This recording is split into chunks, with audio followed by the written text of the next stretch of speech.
देखिए, किसी भी देश का भूगोल मतलब उसकी ज्योग्राफी वो सिर्फ नक्शे पर खींची लकीरें नहीं होती। असल में तो ये उस देश की पूरी कहानी, उसकी तकदीर सब कुछ तय करती हैं।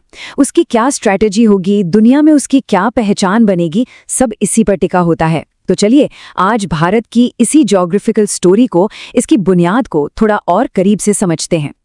जरा इस बात पर गौर कीजिए, एक पूरा का पूरा महासागर जिसका नाम एक देश पर रखा गया हो, ये एक लाइन ही ये बताने के लिए काफी है कि भारत की लोकेशन कितनी खास है ना?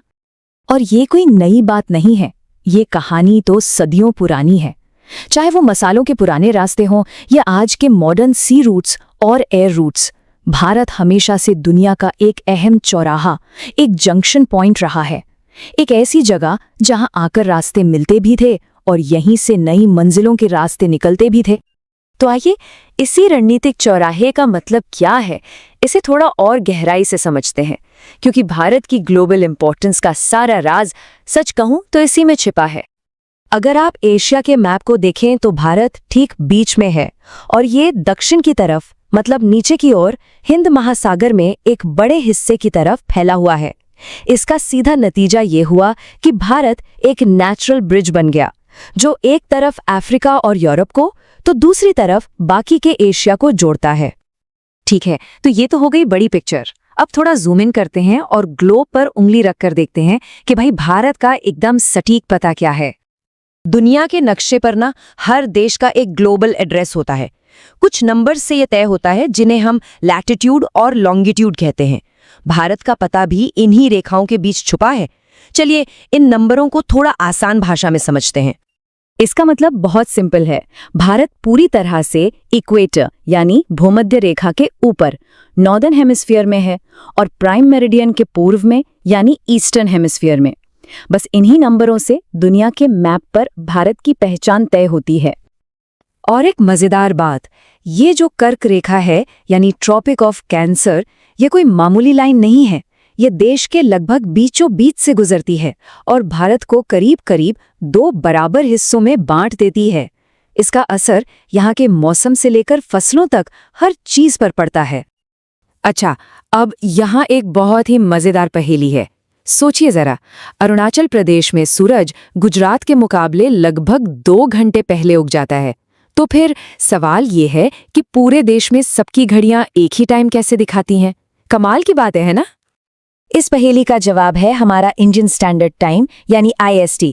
हमने क्या किया कि देश के बीच से गुजरने वाली एक लॉन्गिट्यूड लाइन को पूरे देश का स्टैंडर्ड टाइम मान लिया, ताकि ऑफिस से लेकर ट्रेन तक हर चीज बिना किसी कंफ्यूजन के एक ही समय पर चले। सिंपल। तो लोकेशन की बात तो हो गई, अब बात करते हैं भारत की साइज की, उसके विशाल आकार की, क्योंकि भाई साइज भी मैटर करता है। ये है वो नंबर जो भारत के आकार को बताता है, 32,80,000 वर्ग किलोमीटर। जरा इस आंकड़े की विशालता को महसूस कीजिए, ये सच में बहुत बहुत बड़ा है। लेकिन अगर पूरी दुनिया से तुलना करें तो ये विशाल इलाका दुनिया की कुल जमीन का सिर्फ 2.4% हिस्सा है। सोचिए, सिर्फ 2.5% जमीन पर दुनिया की इतनी बड़ी आबादी और इतनी सारी विविधता। और इसी 2.4% के साथ भारत दुनिया का 7वां सबसे बड़ा देश है। मतलब हमसे बड़े सिर्फ 6 और देश हैं। ये हमें साइज के मामले में दुनिया के बड़े देशों की लीग में खड़ा करता है। और इस बड़े एरिया को घेरती हैं इसकी और भी बड़ी सीमाएं, करीब 15,200 किलोमीटर लंबी जमीनी सरहद, और अगर द्वीपों को भी मिला लें तो 7,500 किलोमीटर से भी लंबी समुद्री तट रेखा। देखिए, कोई भी देश अकेला नहीं होता, उसका एक पड़ोस होता है जो उसकी पहचान का एक अहम हिस्सा होता है। तो चलिए एक नज़र भारत के पड़ोसियों पर डालते हैं। जरा इस नक्शे को देखिए, यहाँ भारत सिर्फ एक देश नहीं बल्कि एक पूरे सब कॉन्टिनेंट का सेंटर दिखाई देता है, जो अपने आसपास कई देशों से घिरा हुआ है।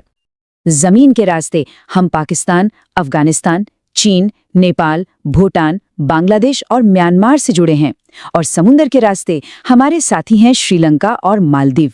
ये सिर्फ पड़ोसी नहीं है बल्कि इनके साथ हमारा इतिहास और संस्कृति का गहरा नाता भी है। तो हमने लोकेशन देखी, साइज देखा, पड़ोसी भी देख लिए, पर सवाल ये है कि इन सब बातों का मतलब क्या है? आखिर किसी देश की लोकेशन इतनी जरूरी होती क्यों है? क्योंकि इन्हीं रास्तों से सिर्फ सामान का लेन देन नहीं हुआ, बल्कि आइडियाज और कल्चर का भी लेन देन हुआ। उपनिषद और डेसिमल सिस्टम का ज्ञान भारत से दुनिया में गया, तो वहीं ग्रीक स्कल्पचर और वेस्ट एशिया की वास्तुकला ने भारत को और समृद्ध बनाया। ये एक टू वे ट्रैफिक था। तस्वीरें भले ही बदल गई हो, जमाना बदल गया हो, लेकिन भारत की सेंट्रल लोकेशन की अहमियत आज भी उतनी ही है।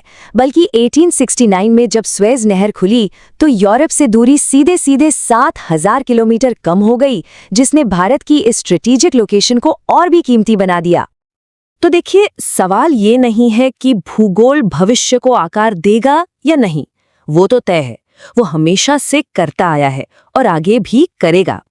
असली सवाल ये है कि आने वाले समय में इस विशाल भूगोल पर कौन सी नई कहानी लिखी जाएगी।